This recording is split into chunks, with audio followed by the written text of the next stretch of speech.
네, 오늘 함께 보실 하나님 말씀은 역대하 13장 1절에서 12절 말씀입니다. 구약 성경 672쪽입니다. 역대하 13장 1절에서 12절 말씀입니다. 네, 구약 성경 672쪽 한 절씩 우리 함께 교독하도록 하겠습니다. 여로보암 왕 18째 해에 아비야가 유다의 왕이 되고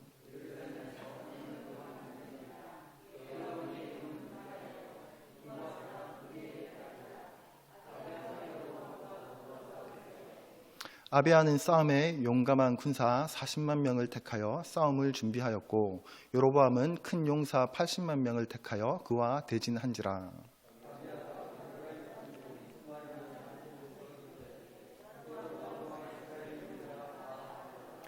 이스라엘 하나님 여호와께서 소금 언약으로 이스라엘 나라를 영원히 다윗과 그의 자손에게 주신 것을 너희가 알 것 아니냐.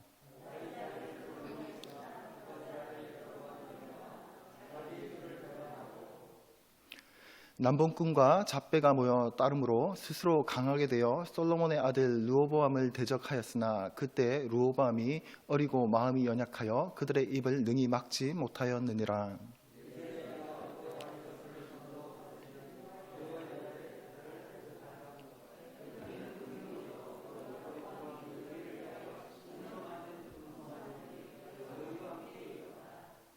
너희가 아론 자손인 여호와의 제사장들과 레위 사람들을 쫓아내고 이방 백성들의 풍속을 따라 제사장을 삼지 아니하였느냐. 누구를 막론하고 어린 수송아지 한 마리와 순양 7마리를 끌고 와서 장립을 받고자 하는 자마다 허무한 신들의 제사장이 될 수 있도다.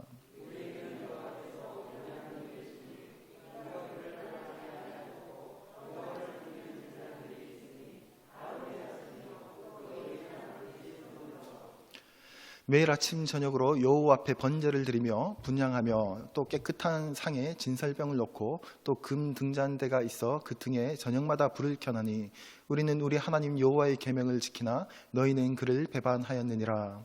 하나님이 우리와 함께하사 우리의 머리가 되시고 그의 제사장들도 우리와 함께하여 전쟁의 나팔을 불어 너희를 공격하느니라. 이스라엘 자손들아, 너희 조상들의 하나님 여호와와 싸우지 말라. 너희가 형통하지 못하리라. 아멘. 네, 할렐루야. 네, 수요 예배 가운데 나오신 성도님들 환영합니다. 우리 계속해서 역대하를 살펴보고 있는데요. 오늘 13장 말씀을 통해서 또 개인마다 또 다시 한번 하나님께서 말씀하시는 또 깨달음들이 은혜가 또 있었으면 좋겠습니다. 말씀을 보면 남유다와 북이스라엘이 분열된 모습을 보면요. 북이스라엘이 10지파이고 남유다는 두 개의 지파입니다. 10대 1로 이제 나누어진 거죠. 10대 2로 분열된 거죠. 이제 볼 때마다 이게 너무 이렇게 구체적으로 궁금증을 막 이렇게 물음표가 생겨서 연구하고 찾아보고 한 것은 아니지만 항상 볼 때마다 왜 남유다는 두 지파 너무 작은 거 아닌가 하는 항상 그런 생각들이 항상 들었던 것 같습니다. 너무 기울기가 심한 것 아닌가 하는 생각. 그러나 이런 상황들조차도 이 상황들을 통해서도 하나님께서는 성경을 읽는 우리에게 성경을 통해서 하나님의 메시지를 우리에게 주시고자 하는 그 메시지가 항상 명확한 것을 읽다 보면 발견하게 되는 것 같습니다. 성경을 한 절 한 절 이렇게 읽으면서 이제 따라가 보면 1절에 여로보암 왕 18째 해에 아비야가 유다의 왕이 되고 이렇게 기록합니다.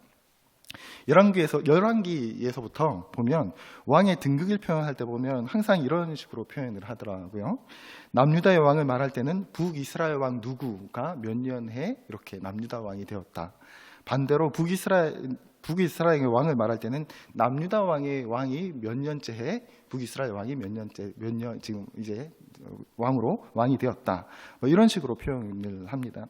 1절에도 보면 그렇게 표현을 하고 있습니다. 여로보암 왕 18째 해 아비야가 유다 왕이 되었다. 이제 여로보암 왕, 북이스라엘 왕이 18년째 이제 왕이 되고 나서 18년째 해를 즉위를 하고 있는 상황인 거죠. 거의 즉위한 지가 20년이 다 되어 가는 시점입니다. 그런데 아비야는 이제 막 왕이 되었다라는 거예요. 그렇다면 누가 왕권이 더 강력하고 나라가 더 잘 정비되어 있겠습니까? 여로보암 쪽이겠죠. 북이스라엘 쪽이겠죠. 그러면 남유다와 아비야는 아무래도 지금 그 열지파와 두지파의 싸움이고, 또 나라의 안정과 그 싸움 전쟁을 하기 위한 그 정비조차도 아마 차이가 굉장히 나고 있는 상황이었겠죠. 이제로 보면 예루살렘에서 3년 동안 다스리니라 이렇게 표현을 합니다. 그나마 어린 왕이 된 지 3년이 지나고 나서 여로보암과 이제 전쟁을 싸웠다라는 말을 하고 있는 거죠.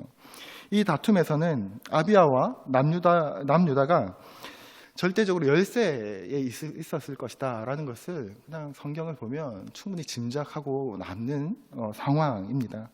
북쪽은 여로보암이 왕이 된 지 18년이 지났고 나이도 경험도 많습니다. 그리고 10개 지파가 함께 할 것이라는 그 동맹의 결속을 생각하면 남유다는 불리한 상황일 수밖에 없는 상황인 거죠. 그런데 2절을 계속해서 보면 이렇게 기록해요. 그의 어머니의 이름은 미가야요 기브아 사람 우리엘의 딸이더라. 아비야가 여로보암과 더불어 싸울세. 이렇게 기록합니다. 그의 어머니가 누구라고 기록하고 있습니까? 그의 어머니의 이름은 미가야요 기브아 사람 우리엘의 딸이더라. 아비야가 여로보암과 싸울 때라고 말하면서 이렇게 기록하고 있는 거죠. 생각해보면 열세의 싸움을 지금 아비야가 했다는 것인데요, 어머니가 누구인지를 갑자기 기록하고 있는 거죠. 성경이 역대기 기자가 우리에게 전달하고자 하는 메시지가 아무 생각 없이 읽으면 갑자기 전쟁을 해야 되는데 엄마 이름이 왜 나오나 라고 생각할 수 있지만, 여기에 분명한 저자의 의도가 포함되어 있다라는 거죠. 우리가 잘 알다시피 당시에는 우리는 지금 이제 아버지의 계통으로 이어가지만 당시에는 철저하게 모계사회였습니다. 모계사회. 엄마 중심으로 가정이 이루어지고 엄마 중심으로 이루어진 사회였다는 거죠. 한 사람의 성장과 신앙에는 어머님의 영향이 절대적인 시대였다라는 거죠. 르호보암에 대해서 11장, 12장에서 역대기 기자는 별로 좋은 평을 하지 않습니다. 르호보암에 대해서. 그러니까 지금 아비야의 아버지 말하는 거죠. 첫 번째 왕이었던 초대 왕이었던 르호보암에서는 조금 그 평이 우호적이지 않습니다. 그런데 왜냐하면 르호보암의 어머니가 이방 사람이었던 거죠. 하나님을 알지 못하는 족속 암몬 사람이었던 거죠. 우상 숭배를 하는 민족의 여인. 솔로몬이 당시에 수많은 이제 첩을 데리고 살 때 그 이방 여인들을 통해서 이방의 우상을 이스라엘로 유입이 될 때 한 명이 르호보암의 어머니였다라는 거예요. 솔로몬의 아내였다는 거죠. 반은 암몬 사람이고 반은 이스라엘 사람. 이스라엘의 관점에서 보면 그는 암몬 사람, 이방 여인에 불과했던 거죠. 어머니가 암몬 신을 섬기는 사람이었으니까 역대기 기자는 이 르호보암에 대해서 박하게 기록합니다. 아주 박하게 평가를 합니다. 어머님의 그 이방 어머님으로부터 교육받고 자라난 그에 대해서 아주 박하게 평가합니다. 그런데 오늘 아비야에 대해서는 오히려 우호적인 평가를 하는 것을 볼 수 있습니다. 그런데 오늘 아비야는 보면 르호보암의 아들이기도 한데 아버지 르호보암과는 아주 다른 기록들을 하죠. 보면요, 이 아비야의 어머니가 누구냐면요, 아비야의 어머니가 미가야인데요. 우리가 함께 읽었죠. 2절에서 미가야인데요, 기브아 사람 우리엘의 딸이었더라 이렇게 기록합니다. 우리엘이 누구냐면 다윗을 아주 곤란하게 만들었던, 아주 힘들게 만들었던, 마음에 상처를 주었던 압살롬의 사위입니다. 그러니까 압살롬의 사위가 우리엘인 거죠. 그러니까 우리엘의 딸이라는 말은 압살롬의 손녀라는 말이고 다윗의 증손녀라는 말입니다. 그러니까 아비야의 어머니 미가야는 다윗의 자손이라는 말이 되는 것이죠. 그러니까 하나님의 도우시는 손길이 다윗을 거쳐서, 그러니까 그 자손 미가야 그리고 아비야로 내려오고 있다. 이 말을 지금 역대기 기자는 이 전쟁에 앞서 이 하나님의 다윗과의 언약으로부터 흘러내리는 그 하나님의 함께하심을 지금 전쟁을 말하고 있는, 기록하고 있는 이 장에서 표현하고자 했던 것이지요. 이것이 바로 역대기 기자가 말해주고자 하는 것입니다. 하나님의 손길은 당대에서 끝나지 않는다. 그 당대에 섬겼던 신앙이 다음 때, 그 다음 때로 이어질 것이다 라는 것이죠. 지금 이 미가야는 다윗의 증손녀인데 그 증손녀가 낳아 기른 아이가 바로 아비야라는 것입니다. 그러니까 이 아비야가 왕이 된 지 3년이 되었다. 이제 여로보암 북이스라엘 왕은 왕이 된 지 18해다. 사실 그 여로보암은, 그러니까 아비야의 아버지 르호보암이 왕이 될 때 남유다와 북이스라엘이 갈라졌으니까 아버지와 동시에 각각의 왕이 된 사람이었죠. 그러니 왕이 된 이후에 가졌던 그 풍부한 경험들과 지략은 비교할 수 없었을 것입니다. 그러나 이 아비야가 왕이 된 지 3년밖에 안 되는 이 시점 가운데서 아비야는 그 3년, 그러니까 아비야의 시간을 인간적으로 생각할 때는 아주 짧고 비교할 수 없는 경험들이지만 그 아비야의 시간은 굉장히 특별했다라는 것을 이제 역대기가 표현을 하고 있는 것이죠. 왜냐하면 신앙이 전승되었기 때문에 그렇습니다. 그 신앙으로 키운 아이였기 때문에 그렇죠.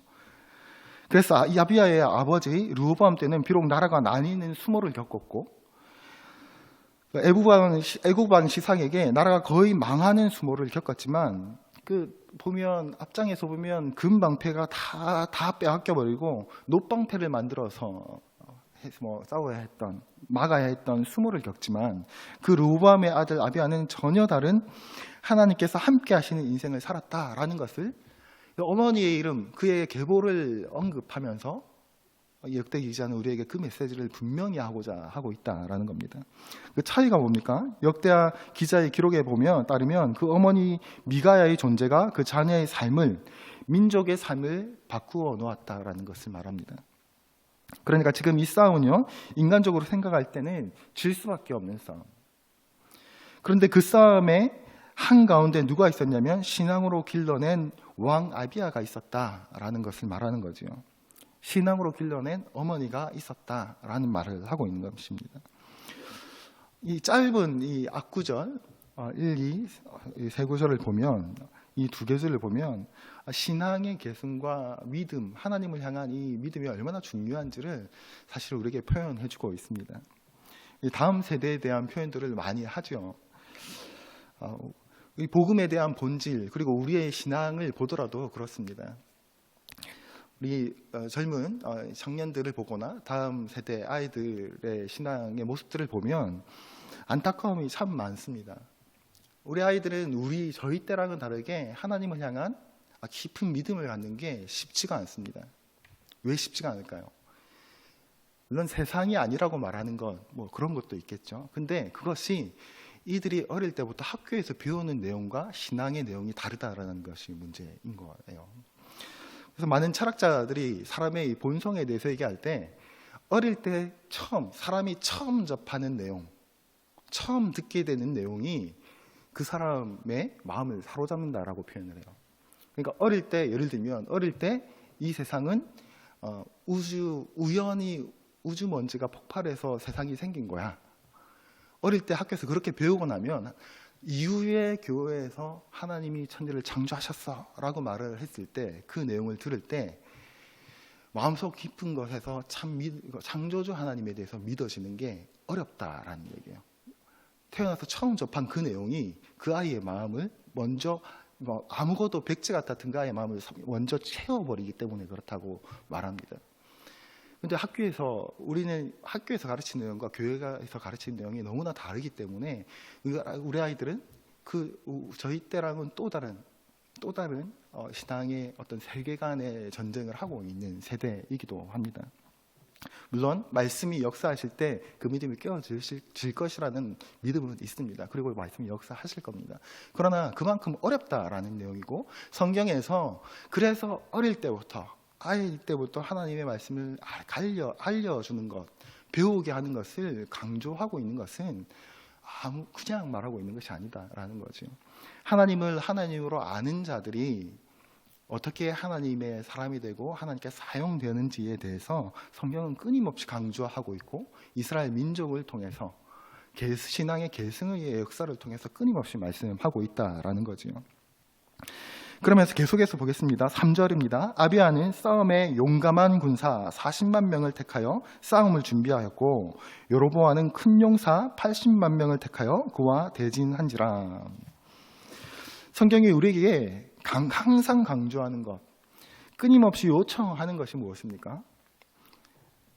하나님께서는 항상 모든 상황을 통해서 우리가 얼마나 하나님을 사랑하는가, 하나님을 신뢰하는가, 더욱 하나님의 말씀에 귀를 기울이고 있는가, 하나님의 말씀에 경청하고 순종하는가 하는 것에 하나님은 우리에게 끊임없이 관심을 가지고 있습니다.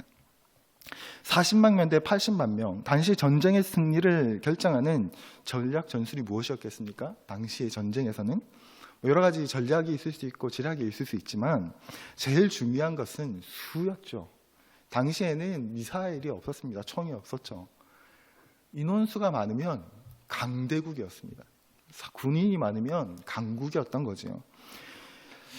사람과 사람이 뒤엉켜서 싸우는 것이 전부인 시대였는데요. 40만 명 대 80만 명의 전쟁은 말이 안 되는 싸움이라고 할 수 있습니다.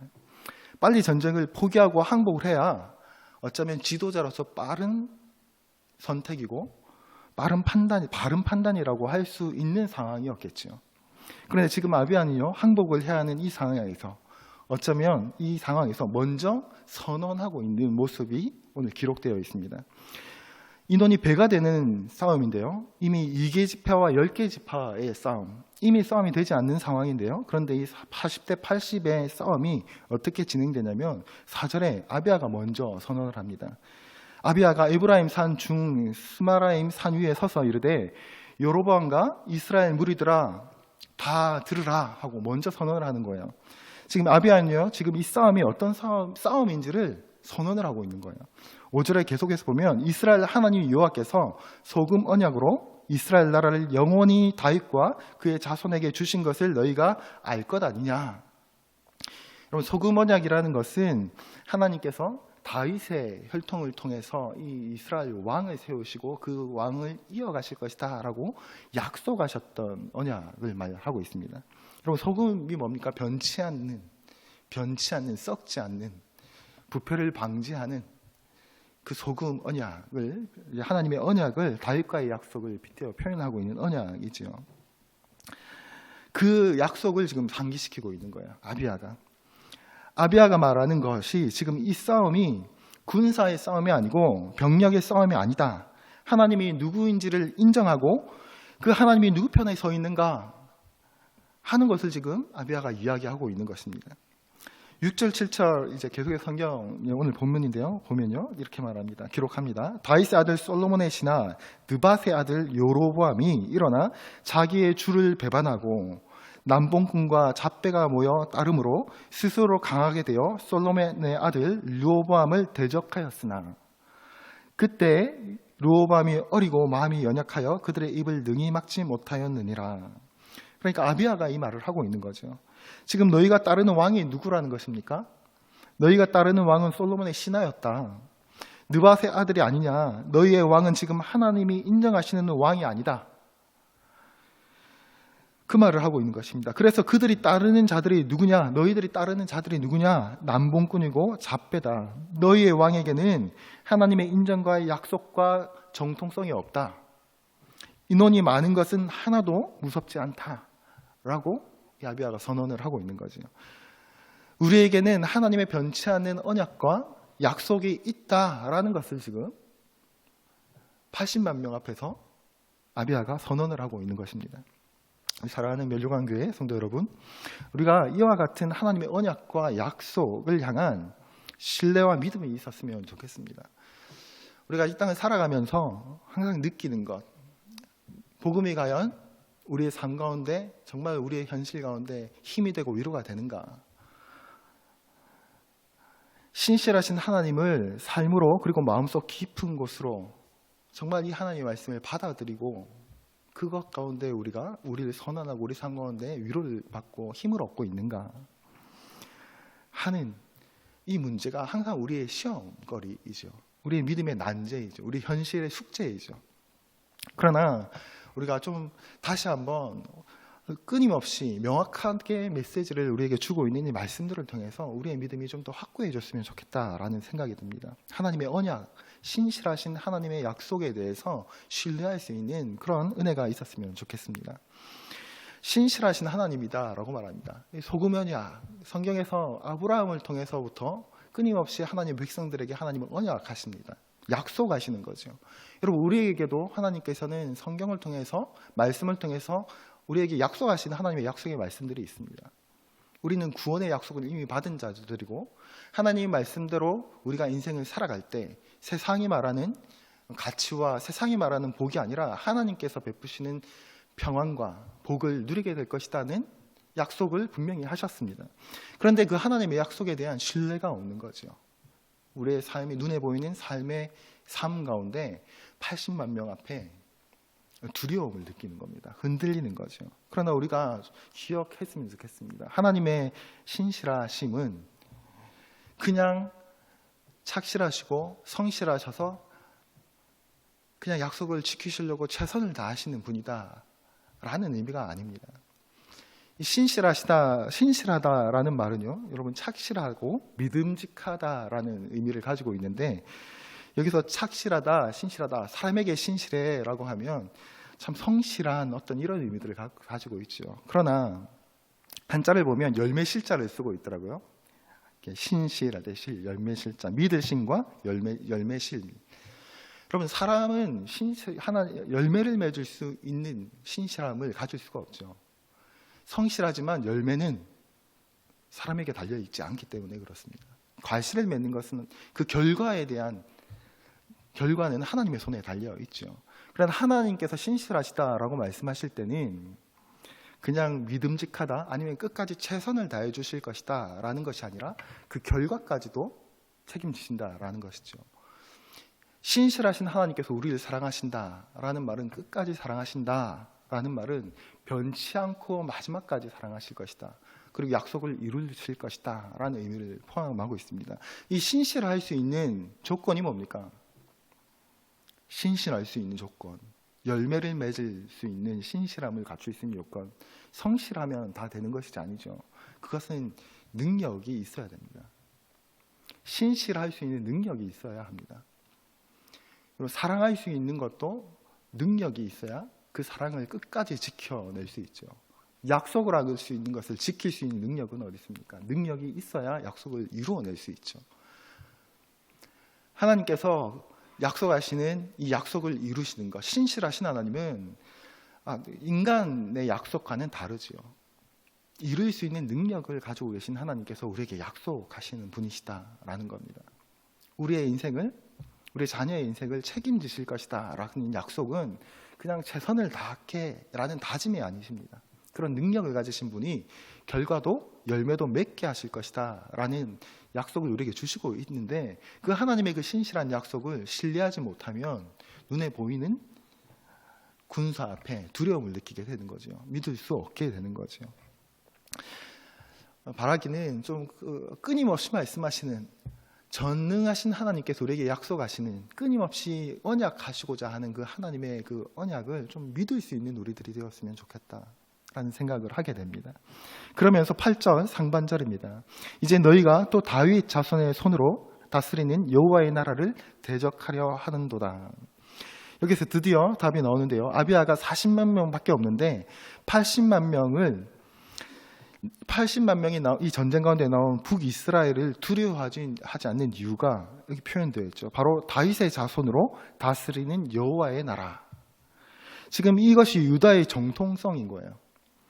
하나님의 소금 언약, 변치 않는 그 언약을 하신 하나님의 약속이 다윗의 자손으로 이 민족을 다스리려고 하는 이 여호와의 나라를 너희가 대적하려 하는도다, 이렇게 선언하는 겁니다. 이것은 하나님의 신실하심과 이 약속을 지키실 것이라는 하나님에 대한 확실한 신뢰가 없다면 80만 명 앞에서 선언할 수 없는 선언이죠. 이것이 지금 아비야의 신앙 고백과도 같은 선언인 것입니다. 하나님의 뜻이 다윗의 가문에 바로 여기에 있다. 그러니 바로 이 싸움은 하나님의 싸움이다. 라는 선언을 하고 있습니다. 그런 고백을 하는 거죠. 하나님께서 우리와 함께 하는 싸움이다 라는 겁니다. 그러면 너희는 북이스라엘을 향한 너희는 어떤 무리입니까? 8절 하반절에 계속 보면 너희는 큰 무리요 또 여로보암이 너희를 위하여 신으로 만든 금송아지들이 너희와 함께 있도다. 너희는 큰 무리는 맞는데 또 여로보암이 너희를 위하여 신으로 만든 금송아지들이 너희와 함께 있도다. 무슨 말입니까? 너희를 위해 만든 큰 무리, 그러니까 방향을 잃은 마치 짐승과 같은, 방향을 잃은 짐승과 같은 무리다. 너희들은 큰 무리여도 너희는 결국 금송아지가 이끌어가는 아무것도 아닌 길을 잃은 짐승과 같은 때일 뿐이다 라고 말하는 거죠. 우리는 하나님의 언약, 다윗의 자손의 손으로 다스리는 여호와 하나님의 나라의 백성이다 라고 선언하고 있는 겁니다. 이런 믿음과 신학의 고백이 얼마나 중요한지 모릅니다. 이런 믿음이 없다면 세상 가운데서 우리가 그리스도인으로서 담대히 살아가기는 거의 불가능합니다. 그래서 세상에 나가서 아무런 힘이 없는 그리스도인의 모습을 살아가는 거죠. 하나님은 끊임없이 하나님 손에 전쟁이 있다라고 성경을 통해서 말씀하시지만 세상 가운데서는 패배자로 살아갑니다. 아니, 이런 선언을 조차 하지 않고 세상의 방법을 쫓아가는 거죠. 무리를 따라가는 거죠. 누가 봐도 싸움이 안 되는 상황, 어리석어 보이는 상황일지라도 인간적으로 볼 때 어느 쪽이 우세한지가 분명히 보이는 상황임에도 불구하고 아비야는 3년밖에 되지 않은 아직 초짜 왕임에도 불구하고 아비야는 그 마음속에 어떤 생각들이 있었던 겁니까? 너희는 인원이 많고 10집 하나 되지만 너희는 금송아지가 이끄는 큰 무리에 불과하다. 아무것도 아니다라는 거죠. 그러나 우리의 인원은 적지만 하나님께서 함께 하시는 다윗의 자손으로 다스리는 하나님 나라다라는 이 믿음이 분명했기 때문에 확신했기 때문에 이 믿음을 붙들고 나아가서 지금 그들 앞에서 담대히 외치고 싸움터로 나가는 것입니다. 9절입니다. 너희가 아론 자손인 여호와의 제사장들과 레위 사람들을 쫓아내고 이방 백성들의 풍속을 따라 제사장을 삼지 아니하였느냐. 누구를 막론하고 어린 송아지 한 마리와 순양 7마리를 끌고 와서 장립을 받고자 하는 자마다 험한 신들의 제사장이 될 수 있도다. 자, 너희는 이제 제사라고 하는 하나님의 율법을 어겼고 레위 제사장이 아닌 아무나 제사장으로 삼았다. 지금 전쟁을 하는 중에 왜 갑자기 이런 이야기를 하고 있을까요? 전쟁 이야기를 해야지 갑자기 종교적인 율법과 관련된 이야기들을 지금 하고 있습니까? 이 전쟁의 승패가 어디서 갈라지는가? 하나님을 어떻게 섬기는가 하는 것에 달려 있다라는 것을 알고 있었던 거죠. 머릿수가 많은 민족이 이기는 것이 아니라 전력과 작전이 좋으면 이기는 싸움이 아니라는 것을 알고 있었던 겁니다. 역대기 기자는 우리에게 그것을 분명하게 정말 이 메시지를 전달해 주고자 하는 거죠. 그렇게 기록하고 있습니다. 그래서 10절에 하나님을 강조합니다. 우리에게는 여호와께서 우리의 하나님이 되시니 우리가 그를 배반하지 아니하고 여호와를 섬기는 제사장들이 있으니 우리에게는 아론의 자손이요 또 레위 사람들이 수종든다. 이렇게 표현합니다. 이것이 전쟁의 이 배경이 어디 있는가? 바로 하나님의 섬기는 것에 있다라는 것을 명확히 하고 있는 거죠. 아비야가. 전쟁의 승패의 키가 여기 있다라고 말하고 있는 겁니다. 우리에게는 여호와께서 우리의 하나님이 되시니 그러면서 12절 한반절에 보면 이렇게 말합니다. 이스라엘 자손들아 너희 조상들의 하나님 여호와와 싸우지 말라. 이렇게 말합니다.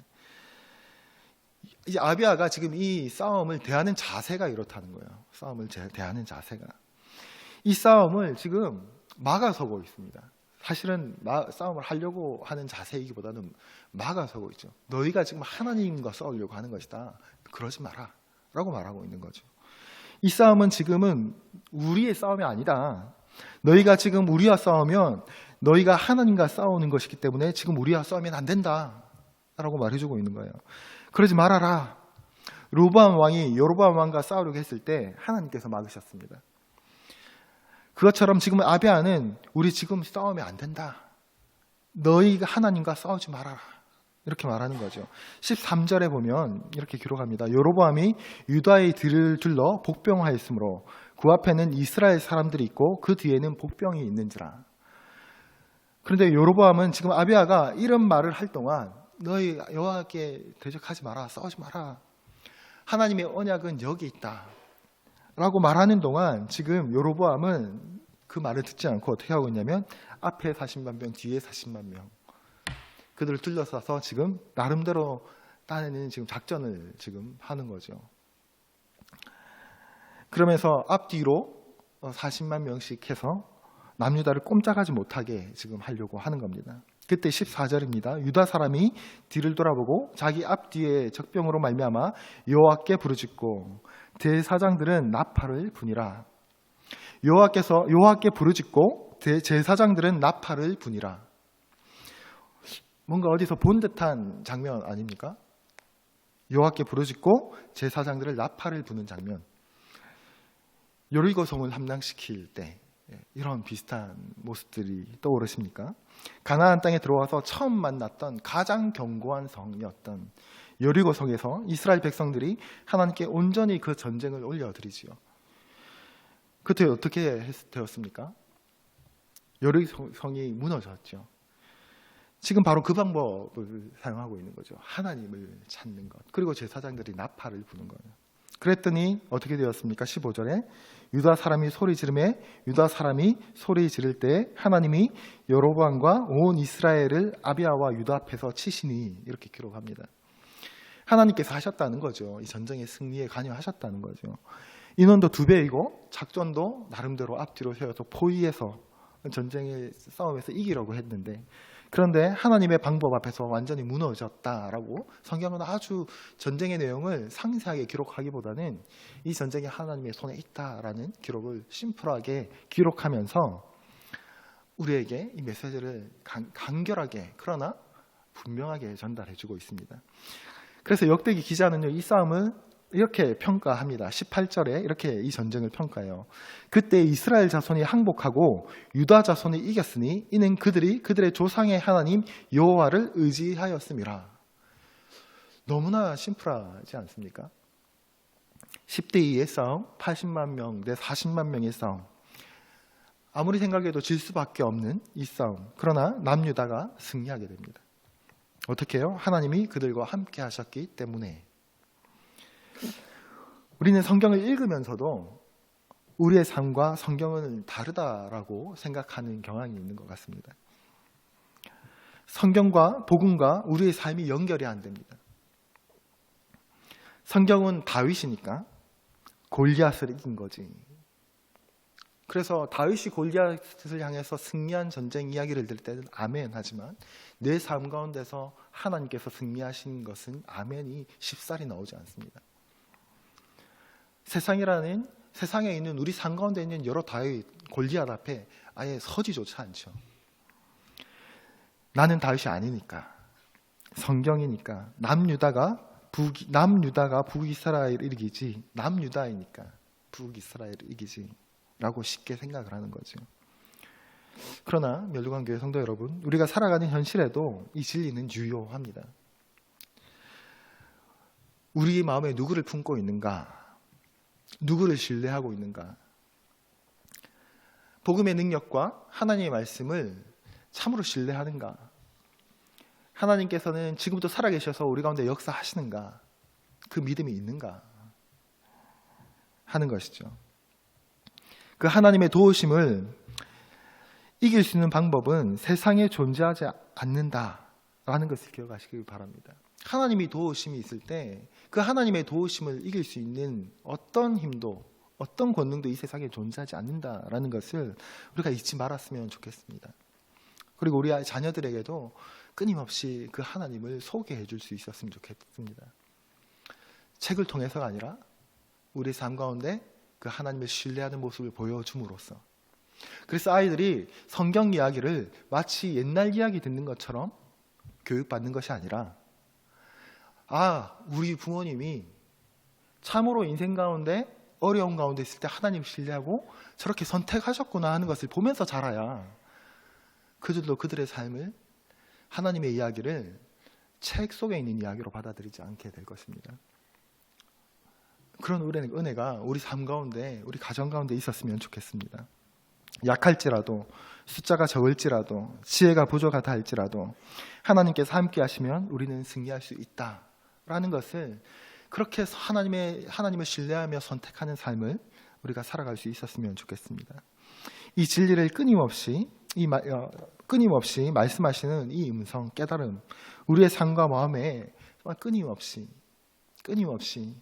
망각될 때마다, 잊을 때마다 다시 새기고 또 새길 수 있는 그런 우리들이 되기를 주님의 이름으로 간절히 기도합니다.